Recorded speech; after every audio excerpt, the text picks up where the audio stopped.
तो आज तारीख है 29 अक्टूबर और कल 28 का और आज 29 दोनों दिन का हम करंट कवर करेंगे आज। तो जो पहली न्यूज़ है वो तो सुप्रीम कोर्ट से निकल के आई है कि जो पेगासिस के बारे में फैसला आया सुप्रीम कोर्ट का कि उसने एक नया पैनल बनाने की बात की है। और बाय द वे ये भी कहा है कि जो नेशनल सिक्योरिटी के नाम पर कुछ भी किया जा रहा है ये सब नहीं चलने दिया जा सकता और प्राइवेसी प्रॉब्लम्स वगैरह को ये सब जानना जरूरी है। तो कल एक कमेटी की बात कर दी गई थी, बाय द वे 27 तारीख को कह दिया गया था। अभी 28 तारीख को निकल के आया है कि रविंद्रन जी की अध्यक्षता में ये कमेटी का गठन किया जाएगा, जो कि पेगासस किसने यूज किया ये पता लगाएगी, विक्टिम्स कौन है ये पता लगाएगी, यूनियन गवर्नमेंट ने या मान लो राज्य सरकारों ने किसने उसको खरीद के यूज किया था लोगों के लिए ये पता लगाएगी, और साथ ही साथ जो आगे के स्टेप्स कैसे होंगे यह भी यही कमेटी तय करेगी। That's all. तो बस हमें इसका हेड जानना जरूरी है, रविंद्रन जी हैं। और बाय द वे इसमें 3 फिर ब्यूरोक्रेट्स भी हैं, 2-3 लोग ऐसे भी हैं जो टेक्निकल एक्सपर्ट्स हैं, तो उनके नाम इतना जरूरी नहीं है। एक नेक्स्ट न्यूज़ है वो आई है, हमारे जो अभी 700 मिलियन डोज और बनाने हैं इंडिया को अभी कोवैक्सीन के, उसके लिए हमें पैसे की ज़रूरत है। तो हम लोगों ने एडीबी और AIIB से लोन लिया है। तो एडीबी से तो हम लोग तकरीबन $1.5 बिलियन का लोन ले रहे हैं और AIIB से $500 मिलियन का। अब एडीबी की बात करें तो हम जानते हैं 1966 में स्थापना हुई थी। 68 मेंबर्स हैं जो उसके टोटल मेंबर्स हैं। आसाकावा इसके हेड हैं जो जापान से हैं। और वोटिंग में देखा जाए तो जापान पे ही सबसे ज़्यादा वोटिंग राइट्स भी है, सेकंड पे फिर है जो यूएसए है। और वहीं हम AIIB की बात करें तो वो हम जानते हैं 2016 में ही बनी थी।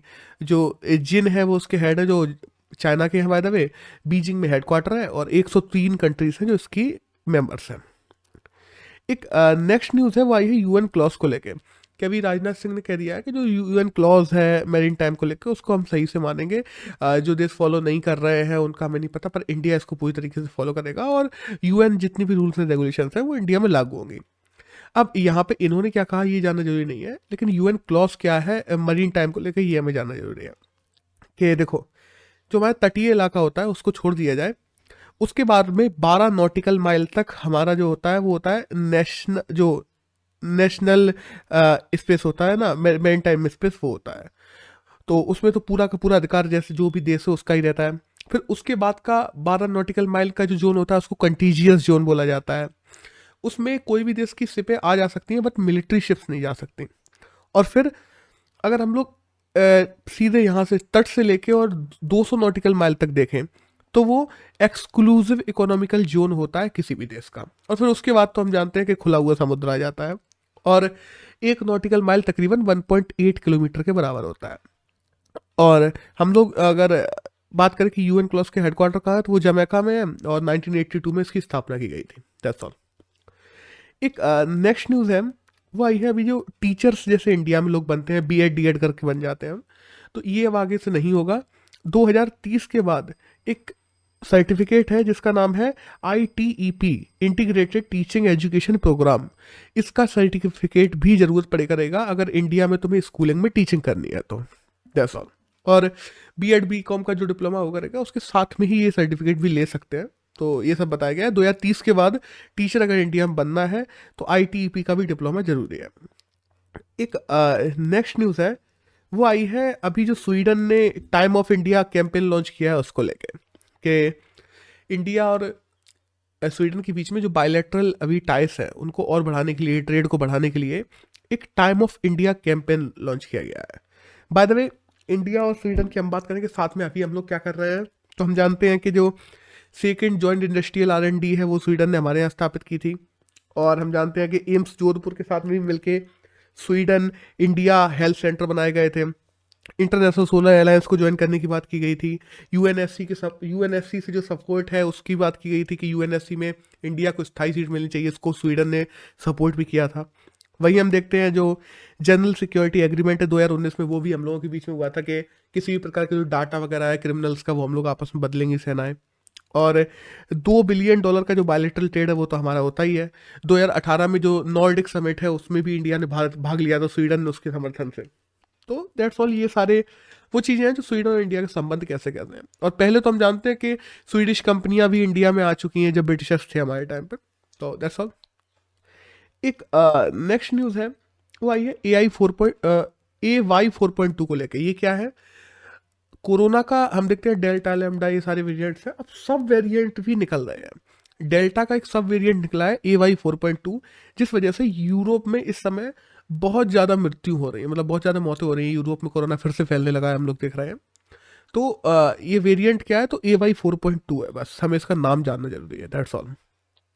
एक नेक्स्ट न्यूज़ है, वो आई है सऊदी अरेबिया को लेके, कि सऊदी अरेबिया ने जो पाकिस्तान को $4.2 बिलियन का लोन चाहिए था, वो मान लिया है। और जो इकोनॉमिक क्राइसिस से हम लोग देख रहे हैं पाकिस्तान अभी गुजर रहा है, तो उसको लेकर सऊदी अरेबिया ने पाकिस्तान को लोन उपलब्ध करवा दिया है। एक नेक्स्ट न्यूज़ आई है केवी कामत को लेके, कि जो NABFID है, national bank for infra and development, उसके नए हेड के रूप में केवी कामत को नियुक्त कर दिया गया है। उसके नाम से ही पता पड़ रहा है कि इंडिया में जो इंफ्रा वगैरह बनेगा या डेवलपमेंट होगी, तो उसके लिए लोन उपलब्ध करवाएगी ये बैंक, दैट्स ऑल। एक नेक्स्ट न्यूज़ है, वो आई है जो यूएस का, यूएस से आई है, मतलब बेसिकली तो यूएस ने पासपोर्ट जारी कर दिया है, जिसको एक्स जेंडर कैटेगरी भी दे दी गई है। अब एक्स जेंडर क्या है? हम जानते हैं LGBTQ वाले जो मेंबर्स होते हैं, उन लोगों के लिए अभी तक यूएस पासपोर्ट में कोई कैटेगरी थी नहीं। बाय द वे, ऐसा नहीं है कि यूएस ने ऐसा पहला किया है। ऑस्ट्रेलिया, न्यूजीलैंड, नेपाल, कनाडा, इनके पास में ऐसे पहले से हैं LGBTQ के लिए जो सेक्स डिटर्मिनेशन की जब बात आती है, तो उन लोगों ने अपने पासपोर्ट में LGBTQ का ऑप्शन दे रखा है। लेकिन यूएस ने पहली बार एक्स जेंडर का जो मार्क है वो साथ में देने की बात कही है अपने पासपोर्ट में, दैट्स ऑल। एक नेक्स्ट न्यूज़ है, वो एक डाटा आया बेसिकली, कि जो टॉप 10% लोग हैं दुनिया के, उनके पास में दुनिया की तकरीबन 50% इनकम है। मतलब दुनिया में लोग जितना भी कमाते हैं ना, उसमें से 50% तो केवल वो लोग कमाते हैं जो दुनिया के टॉप 10% लोग हैं। और वेल्थ का तो हम लोग जानते ही हैं कि पूरी दुनिया की जो वेल्थ है उसका 90% केवल 2% लोगों पे है। और ये भी है कि ओवरऑल जो बचे हुए 50% लोग हैं, सोचो, वो केवल दुनिया की 8% इनकम पे जीते हैं। और हम देखते हैं लॉरेंज कर्व और गिनी जो कोएफिशिएंट होता है, वो इनइक्वालिटी को दर्शाता है। तो यही इनइक्वालिटी है जो देशों में और ज़्यादा बढ़ती जा रही है, ये बताया गया है इसके द्वारा। एक नेक्स्ट न्यूज़ है, वो अग्नि 5 को लेके आई है, कि अग्नि 5 जो हमारी first nuclear capable intercontinental ballistic missile है, उसका परीक्षण किया गया है अभी उड़ीसा में। तो ये 5000 किलोमीटर तक की रेंज तक मारेगी, और ये न्यूक्लियर जो उपकरण है उनको भी लेकर साथ में जा सकती है। और हम ये तो जानते ही हैं पहले से कि जो IGMDP प्रोग्राम है, जो अटल बिहारी वाजपेयी के द्वारा शुरू किया, APJ अब्दुल कलाम के द्वारा शुरू किया गया था, sorry, integrated guided missile development program, उसी के द्वारा ये मिसाइल भी बनाई गई है। और इसको निर्माण किसने किया है? DRDO ने। एक नेक्स्ट न्यूज़ है, world day for audio visual heritage को लिए। तो ये डे 27 अक्टूबर को मनाया जाता है, दैट्स ऑल। और एक नेक्स्ट न्यूज़ है, वो आई है स्वस्थ महिला स्वस्थ गोवा इनिशिएटिव। ये क्या है? हम देखते हैं युवराज सिंह थे, उनको कैंसर हुआ था, फिर वो कैंसर सर्वाइवर हैं, तो उन्होंने एक UV कैंट फाउंडेशन बनाई थी गोवा में, जो क्या करती है, महिलाओं में जो ब्रेस्ट कैंसर वगैरह है उन सब का मतलब आकलन करती है, सही समय पता लगाती है और उनको ठीक करवाती है। तो इन्हीं के द्वारा स्वस्थ महिला स्वस्थ गोवा इनिशिएटिव लॉन्च किया गया है गोवा में, जिसमें एक कैंपेन चलाया जाएगा अगले 15 दिन तक, 1 महीने तक, कि जिसमें महिलाओं को ट्रेस किया जाएगा जिनको ब्रेस्ट कैंसर है, और उनको सही जो स्वास्थ्य है वो मुहैया करवाया जाएगा, दैट्स ऑल। एक नेक्स्ट डे और दिया गया है, ये 26 अक्टूबर से 1 नवंबर के बीच में विजिलेंस अवेयरनेस वीक चलाया जा रहा है इंडिया में। हम जानते हैं विजिलेंस वो संस्था होती है जो सरकार के किए गए कामों, सरकार के कर्मचारियों के द्वारा जो काम किए जा रहे हैं उनकी देखा रेखी रखती है। 1964 में सेंट्रल विजिलेंस काउंसिल की स्थापना की गई थी, और हम जानते हैं 2003 में इसको स्टैच्यूटरी बॉडी का जो पदवी थी वो दे दी गई थी। एक नेक्स्ट न्यूज़ है, वो है जरा याद करो कुर्बानी पॉडकास्ट को लेके। ये हमारी जो कल्चरल मिनिस्ट्री है उसके द्वारा लॉन्च किया गया है, और ये पॉडकास्ट लॉन्च किया गया है जिसमें क्या बताया जाएगा, जो जिन लोगों ने इंडिया के लिए शहादत दी है या जो लोग इंडिया के लिए मरे हैं। तो हम जानते हैं 75वीं एनिवर्सरी हम लोग मना रहे हैं हमारे आज़ादी की, तो उनको याद करने के लिए ये पॉडकास्ट शुरू किया गया है कल्चर मिनिस्ट्री के द्वारा। एक नेक्स्ट न्यूज़ है, वो आई है सैल्मोन बैक्टीरिया को लेके। अब ये है क्या, देखो बेसिकली जो हम कहते हैं ना खाना पका के नहीं खाना, कच्चा मांस खा लेना, ये सब चीज़ें करते हैं, तो उस वजह से सैल्मोन बैक्टीरिया इंसान के अंदर चले जाता है, जिससे फिर नौशिया होती हैं या उल्टियाँ होती हैं, खून की डकारें आती हैं, कई बार ये सब चीज़ें हो जाती हैं।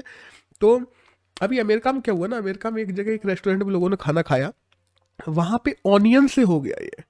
तो अभी वो ऑनियंस कनाडा से आए थे बाद में अमेरिका में, तो उन ऑनियंस को बैन कर दिया गया है, उनको लेके बहुत शोर मच गया है। तो सैल्मोन बैक्टीरिया आ गया है न्यूज़ में ज़्यादा, तो इसके बारे में हमें जानना जरूरी होता है, दैट्स ऑल। और वो तो हम जानते हैं कि इसको कम कैसे किया जाए, रिहाइड्रेशन करो, बॉइल्ड खाना खिलाओ लोगों को, तो फिर लोग सही भी हो जाते हैं, ऐसी कोई दिक्कत नहीं है। एक नेक्स्ट न्यूज़ है, वो आई है इंडिया और वो ईयू के बीच में जो बायलैटरल ट्रेड और इन्वेस्टमेंट एग्रीमेंट था, जो पिछले 8 सालों से रुका हुआ है। ईयू ने हाल ही में कह दिया है कि इस बायलैटरल ट्रेड एग्रीमेंट को फिर से शुरू किया जाएगा और इसको और आगे बढ़ाया जाएगा। हम देखते हैं ना, चाइना बेल्ट रोड इनिशिएटिव को और ज़्यादा आगे बढ़ा रहा है, तो उसी के चलते ईयू को वो चीज़ पसंद नहीं है, हम जानते हैं। तो ईयू ने भी इंडिया के साथ में जो ट्रेड है उसको बढ़ाने की बात की है, और इसके लिए लार्जेस्ट स्ट्रेटेजिक पार्टनरशिप हम जानते ही हैं, अगर इंडिया की बात की जाए तो इंडिया की ईयू के साथ में सबसे ज़्यादा है, $8 बिलियन की है, 2019 में थी। और ईयू के लिए इंडिया भी 10th लार्जेस्ट स्ट्रेटेजिक पार्टनर है। और हम जानते हैं तकरीबन 6000 कंपनी है जो ईयू की इंडिया में काम करती हैं, और इंडिया में भी लाखों जॉब्स उत्पन्न करवाती हैं। एक नेक्स्ट न्यूज़ है, वो आई है चाइना के जो तजाकिस्तान में नया मिलिट्री बेस बनाया जा रहा है उसको लेके, कि चाइना में हाल ही में घोषणा की है कि वो तजाकिस्तान में अपना नया मिलिट्री बेस बनाएगा, और जो अफगानिस्तान बॉर्डर के पास में है बाय द वे। और ऐसा नहीं है कि तजाकिस्तान में इंडिया का नहीं है, चाइना और इंडिया का पहले से बेस है तजाकिस्तान में, अब चाइना भी बनाने जा रहा है। और चाइना तो हम देखते हैं धीरे धीरे करके बहुत ज़्यादा बेसिस बना रहा है, जिबूती में बनाया था, म्यांमार में बना लिया, श्रीलंका में बनाने की बात चल रही है, तो वो बढ़ता ही जा रहा है धीरे धीरे। और इंडिया के भी बेसिस हैं और देशों में, जैसे हमारे इंडिया के भूटान में है, मॉरिशस में है, और ओमान में है, सेशल्स में है, तो इंडिया के तो आसपास के देशों में ज़्यादा है बेसिकली। एक नेक्स्ट न्यूज़ है, वो आई है फेसबुक से, कि फेसबुक की जो पेरेंटल कंपनी है, लोग कह रहे थे ना कि फेसबुक अपना नाम बदल रहा है, व्हाट्सएप वगैरह का नाम बदल जाएंगे ये वो, तो ऐसा तो कुछ नहीं हुआ। फेसबुक ने अपनी पेरेंटल कंपनी जो थी उसका नाम बदल के मेटा कर दिया है, बस दैट्स ऑल। और हम देखते हैं कि अभी बहुत सारे चार्जेस लग गए थे फेसबुक पे, के जो हेट रेट डाटा है उसको 4 गुना ज़्यादा तेजी से फैलाता है। विशल ब्लोअर भी एक फेसबुक में काम करती थी, वो निकल के आई थी, उन्होंने कहा था कि फेसबुक ध्यान नहीं देता रूल्स एंड रेगुलेशंस पे। तो एट द एंड फेसबुक ने बस रीब्रांडिंग कर दी अपनी पेरेंटल कंपनी की इस वजह से, दैट्स ऑल। एक नेक्स्ट न्यूज़ है, वो आई है यूएस से, कि यूएस ने अभी 250 एंटीक्स हैं जो इंडिया के लौटाए हैं हाल ही में। एक स्मगलर थे सुभाष कपूर, वो इंडिया से तकरीबन 250 एंटीक चुरा के ले गए थे, जो तकरीबन $15 मिलियन के हैं, जिनमें से $4 मिलियन की एक नटराज की मूर्ति भी है। तो वो अभी यूएस ने वापस कर दिया है इंडिया को। एक नेक्स्ट न्यूज़ है जो आई है कोकर शक्ति को लेकर। कोकर शक्ति एक बायलैटरल एक्सरसाइज है जो इंडिया यूके के बीच में होती है, अरेबियन सी में चल रही थी हाल फिलहाल में अभी, और वो खत्म हो गई है। और ये ट्राई सर्विस एक्सरसाइज है, कि मतलब इसमें जल थल वायु तीनों सेनाएं भाग लेती हैं, और एट द एंड ये खत्म हो गई है, बस दैट्स ऑल। तो अगर पूछा जाए कोकर शक्ति कौन सी एक्सरसाइज है और किन 2 देशों के बीच में है, तो बस यही पूछा जा सकता है। एक नेक्स्ट न्यूज़ आई है डोनेशन को लेकर, कि पिछले 1 साल में किसने सबसे ज़्यादा डोनेशन किया। तो इस बार इंडिया पे टॉप में पिछले 2-3 साल से अजीम प्रेम जी ही हैं, तकरीबन 10,000 करोड़ का डोनेशन किया है उन्होंने। और इंडिया में जो फिलेंट्रोफिस्ट में नंबर 1 पे आ गए हैं वो by the way, second number पे हम जानते हैं शिव नडार हैं, और थर्ड नंबर पे रिलायंस इंडस्ट्री के अंबानी है, मुकेश अंबानी। एक नेक्स्ट न्यूज़ है, वो आई है एआई पे चर्चा प्रोग्राम को लेकर, कि जो नेशनल गवर्नेंस डिवीजन है उसके द्वारा एआई पे चर्चा प्रोग्राम एक चलाया जाएगा। ये क्यों करा जा रहा है, जिससे एआई को और इनोवेशन किया जा सके, एआई के लिए गवर्नमेंट को आगे कैसे प्रोग्राम्स बनाने हैं उन पर बात की जा सके। देखो बेसिकली क्या है ना, पिछले 4 सालों में एआई से 20% जॉब्स बढ़ी हैं एआई में, और आने वाले समय में और भी एआई में कहा जा रहा है कि हर साल ही 20% बढ़ेंगे। तो 2030 तक एआई का ओवरऑल ग्लोबल मार्केट तकरीबन $15 ट्रिलियन का हो जाएगा, जिस वजह से एआई पे चर्चा ऐसे प्रोग्राम्स इंडिया में भी चलाए जा रहे हैं, और ये चलाया जाना जरूरी भी है बाय द वे। एक नेक्स्ट न्यूज़ है, वो आई है नेशनल साइबर सिक्योरिटी स्ट्रेटजी को लेकर, कि ये इंडिया में बनाई जा रही है, जिससे इंडिया में जो हो रहे साइबर अटैक्स हैं उनको रोका जा सके, उनके लिए एक फ्रेमवर्क तैयार किया जा सके। और आइडेंटिफाई करेंगे, और इनके लिए 5 अलग अलग मतलब बेसिकली ऑफिस टाइप के बनाए जाएंगे। आइडेंटिफाई, प्रोटेक्ट, डिटेक्ट, रिस्पॉन्ड और रेस्क्यू। ये पांचों प्रोटेक्ट में अंदर सब सब ऑफिस भी होंगे, जिनमें बड़े बड़े जो इंजीनियर्स वगैरह हैं या हैकर्स वगैरह हैं, एथिकल हैकर्स, वो लोग काम करेंगे और जितने भी इंडिया पे साइबर सिक्योरिटी थ्रेट्स हैं उनको रोकेंगे।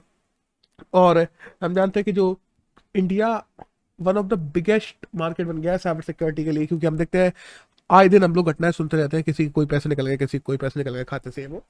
और तकरीबन एक डाटा भी आया था कि 4 मिलियन मालवेयर इंडिया में हर साल डाले जाते हैं, इंडिया में लोगों में, मतलब लोगों के मोबाइल में। तो ये 4 मिलियन मालवेयर जो आ रहे हैं, और जो ग्लोबल साइबर सिक्योरिटी इंडेक्स है उसमें भी इंडिया 10th नंबर पे है। तो इसमें भी इंडिया की रैंक सुधारना है, साइबर सिक्योरिटी पे हमें और ध्यान देना है। इसी के लिए national cyber security strategic plan बनाया जा रहा है इंडिया में। अब ये जब प्लान आ जाएगा तब इसमें डिटेल में बात करेंगे। एक नेक्स्ट न्यूज है, वो आई है मिनिस्ट्री ऑफ सिविल एविएशन की तरफ से कि कृषि उड़ान 2.0 स्कीम लॉन्च कर दी गई है। बेसिकली ये स्कीम क्या है, हम देखते हैं कि नॉर्थ ईस्ट के जो राज्य हैं उन लोगों के पास में, किसानों के पास में इतना इंफ्रास्ट्रक्चर नहीं है कि वो अपनी फसलों को दूसरे राज्यों में या देश के बाहर बेच सकें। तो उनको इंफ्रा उपलब्ध करवाना, और एविएशन मिनिस्ट्री है तो हम समझ सकते हैं कि हवाई जहाज के द्वारा उनकी एग्रीकल्चर फसलों को बेचा जाएगा।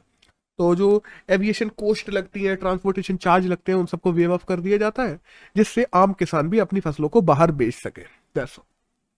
तो यही है पूरी कृषि उड़ान 2.0 स्कीम। एक नेक्स्ट न्यूज है, वो आई है जो संभव करके एक नेशनल लेवल प्रोग्राम शुरू होने वाला है, गवर्नेंस प्रोग्राम। इसमें क्या किया जाएगा ना, इंडिया में हम जानते हैं एंटरप्रेन्योरशिप बहुत जरूरी है। इंडिया में सेकेंडरी सेक्टर को बढ़ावा देना बहुत जरूरी है, और उसके लिए जरूरी है इंडिया में एंटरप्रेन्योरशिप को बढ़ावा दिया जाए। तो इसी के लिए संभव नाम का नेशनल लेवल प्रोग्राम शुरू किया जा रहा है, जिसमें लोगों के पास में जाएंगे, जो गवर्नमेंट बॉडी के लोग हैं वो लोगों के पास में जाएंगे, उनमें अवेयरनेस बढ़ाएंगे, बच्चों के स्कूलों में जाएंगे, बच्चों में अवेयरनेस बढ़ाएंगे, जिससे उनको एक इंटरप्रेन्योर के रूप में बड़ा किया जा सके। एक नेक्स्ट न्यूज है, वो आई है ऑस्ट्रेलिया के नेट जीरो को लेके, कि अभी हम देखते हैं ग्लासगो में मीटिंग होने वाली है क्लाइमेट चेंज की, COP26। उससे पहले ऑस्ट्रेलिया ने भी कह दिया है कि हम 2050 तक नेट जीरो करेंगे, और इवन तो सऊदी अरेबिया ने भी कह दिया है कि 2060 तक करेंगे। तो ये 2 नए ऐसे देश हैं जिन्होंने कहा है अपने नेट जीरो के टारगेट फिक्स कर दिए हैं। और अब भूटान तो एक अकेला ऐसा देश है जो कार्बन नेगेटिव है, उसको तो कहने की जरूरत ही नहीं है। इंडिया ने अभी तक टारगेट फिक्स नहीं किया, देखते हैं इंडिया में भी शायद कर दे। एक नेक्स्ट न्यूज है, वो आई है Ayushman Bharat health infra scheme को लेके, जो अभी मोदी जी ने वाराणसी से लॉन्च कर दी है। बेसिकली क्या ना, हम देखते हैं हेल्थ का इंफ्रास्ट्रक्चर हमारे यहाँ बहुत खराब है, और कोरोना में तो उसकी और पोले पट्टी खुल गई थी सबकी। तो अगले आने वाले 5 साल में तकरीबन 64,000 करोड़ रुपए लगाकर Ayushman Bharat health infra scheme के द्वारा इंडिया में हेल्थ इंफ्रा को डेवलप किया जाएगा। That's all. तो यहां से आज की न्यूज खत्म होती है और हमारे एडिटोरियल शुरू होते हैं। तो पहला जो एडिटोरियल है वो तो आया है चाइना के जो नए सीमा लॉ है उनको लेके आया। अब बेसिकली पहले हम जान ले सीमा लॉ में नया क्या क्या है। तो देखो, सीमा की रक्षा करना, चाइना की सोवरेनिटी को बनाए रखने के लिए सेना को अधिकार बढ़ा दिए गए हैं उस नए लॉ में। इसमें जैसे क्षेत्र है, जितना भी चाइना का क्षेत्र है, उसमें कोई भी आए तो उसको उसके लिए लड़ना है या उसको अंदर नहीं आने देना है, चाइना की सोवरेनिटी बनाए रखना है, ये तो हर देश कहता है। लेकिन नई चीजें और क्या है कि जैसे अभ्यास हो गए, सैन्य अभ्यास, ड्यूटीज हो गई, और हम देखते हैं उचित कार्रवाइयों की बात करें, कंस्ट्रक्शन की बात करें, तो ये सब भी किया जा सकेगा। अभी तक क्या था, अनपरमानेंट सेटलमेंट बनाए जाते थे बॉर्डर के पास में चाइना के द्वारा, किसी भी देश के द्वारा बॉर्डर के पास में तो अनपरमानेंट ही बनाए जाते हैं। लेकिन अब बॉर्डर के पास में भी परमानेंट सेटलमेंट बनाए जाएंगे। और हम बात करते हैं ना, जो नेबर के साथ में जो विवाद चल रहे हैं उनको डायलॉग से सुलझाया जाएगा, ये भी इसमें कहा गया है बाय द वे। लेकिन अब देखते हैं कहाँ तक होता है। बेसिकली चाइना की जो एग्रेसिव नीति है उसी का एक भाग है।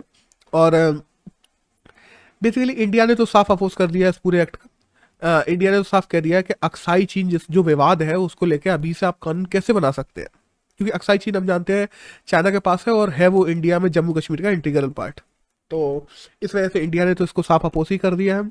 दूसरी तरफ हम देखते हैं कि जो चाइना की एग्रेसिव, मतलब जो एक्सपर्ट्स हैं उनके द्वारा ये कहा गया है कि पहला तो चाइना की जो एग्रेसिव पॉलिसी है उसकी वजह से, और दूसरा जो अभी इंडिया ने जम्मू कश्मीर को लेकर लॉ आया था, उसका स्टेटहुड का दर्जा खत्म कर लिया था और इंडिया में मिला लिया था।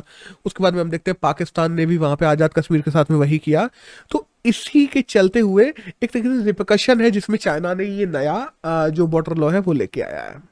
अब दैट्स ऑल, बस इसमें तो यही सब था। एक नेक्स्ट एडिटोरियल है, वो आया है जो अर्ली चाइल्डहुड एजुकेशन को लेके। अब देखो होता क्या ना, हम देखते हैं 6 साल से बच्चे बेसिकली इंडिया में स्कूल जाने लगते हैं, लेकिन 3 से 6 साल तक जो बच्चे होते हैं जिनको अर्ली चाइल्डहुड एजुकेशन की जरूरत है, उनको एजुकेशन कहाँ मिलती थी? आंगनवाड़ियों में मिलती थी। आंगनवाड़ी में उनको शिक्षा दी जाती थी ओवरऑल। लेकिन फिर आ गया कोविड-19।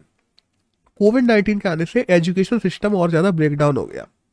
ब्रेकडाउन हुआ उस वजह से ये जो बच्चे आंगनवाड़ियों में पढ़ते थे, मतलब क्योंकि देखो स्कूली बच्चों के लिए तो चलो तुमने इंटरनेट की सुविधा उपलब्ध करवा दी, तुम ई लर्निंग पे जोर दे दोगे, लेकिन आंगनवाड़ियों के लिए क्या? कुछ नहीं। नई शिक्षा नीति में भी ये कहा गया था कि जो आंगनवाड़ियों में अर्ली चाइल्डहुड एजुकेशन दी जाती है उसको स्कूली शिक्षा से जोड़ दिया जाए, आंगनवाड़ी को खत्म किया जाए। तो ये सब बातें चली रही थी कि बेसिकली आंगनवाड़ी महिला एवं बाल विकास मंत्रालय के अंतर्गत आती है, स्कूल जो है वो सारे के सारे शिक्षा मंत्रालय के अंतर्गत आते हैं। तो इस पूरी स्कीम को ही शिक्षा मंत्रालय के अंतर्गत लाने की बात की जा रही थी। बट अभी की बात करें तो अभी आई तो नहीं है ये चीज़ ऑनलाइन, मतलब अभी ये शिक्षा मंत्रालय के अंतर्गत आई नहीं है, स्कूल के अंतर्गत। और कोविड-19 की वजह से बच्चे आंगनवाड़ियों में जा भी नहीं रहे हैं। तो ये अल्टरनेट नहीं है इस चीज़ का अभी तक कोई हमारे पास में। पॉवर्टी भी एक बहुत बड़ी प्रॉब्लम बन गई है कोविड-19 में। बच्चों पे 1 से 3 साल के बच्चों को कोई जोर नहीं दे रहा, बेसिकली 3 से 6 साल के बच्चों पे अगर बात की जाए तो ज़्यादातर जो फैमिलीज है वो भी जोर दे रही है 6 साल के बाद, जब बच्चा स्कूल में पढ़ने जाता है उससे पहले कोई गौर नहीं करता। जो एफर्ट्स है उनमें कमी आ गई है। हमें जो देखा जाता है कि पेरेंट पार्टिसिपेशन होता था कि हाँ आंगनवाड़ियों में बच्चे जा रहे हैं, पेरेंट पार्टिसिपेशन बढ़ रहा है, वो चीज़ों में भी कमी आ गई है। इसके लिए सरकार को क्या करना चाहिए अर्ली चाइल्डहुड एजुकेशन के लिए? तो इसमें कुछ बातें कही गई, अच्छी बात है। जैसे कि पहला कहा गया है कि एफर्ट, जैसे कि जो गरीबी के मानक हैं उनको हमें बदलने की जरूरत है। इन चीज़ों को भी गरीबी के मानक में डालने की जरूरत है जिससे हमें असली डाटा मिल सके कि हाँ लोग गरीब क्यों हो रहे हैं।